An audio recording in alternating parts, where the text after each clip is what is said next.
వాళ్ళ కుటుంబాల్లో ఉంటే జగన్ గారు చాలా విషయాలు చెప్పారు.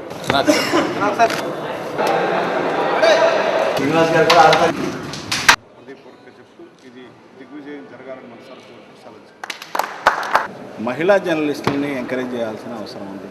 చాలా తక్కువ మంది ఉన్నారు మహిళా జర్నలిస్టులు.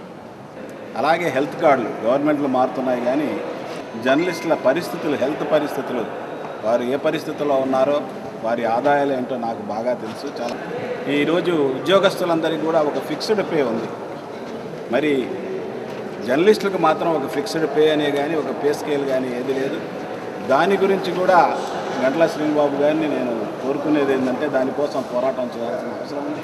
ఈరోజు క్యారమ్స్, షటిల్, డబుల్స్ ఈరోజు ఇక్కడ ఏర్పాటు చేయడం జరిగింది. చాలామంది జర్నలిస్టులు, మహిళలు కూడా చాలా ఉత్సాహంగా వచ్చి పాల్గొన్నారు. స్విమ్మింగ్ అండ్ షూటింగ్ కూడా ఈ ఏడాది కొత్తగా ఇంట్రడ్యూస్ చేయడం జరిగింది. వాటికి కూడా మంచి ఆదరణ లభించింది. రేపటి నుంచి క్రికెట్ ఇనాగ్రేషన్ కానుంది కాబట్టి దాదాపు 500 మంది జర్నలిస్టులు ఆయా క్రీడాంశాల్లో పాల్గొంటున్నారు. మరి వారందరినీ కూడా మీరు ప్రోత్సహించాల్సిన అవసరం ఉంది.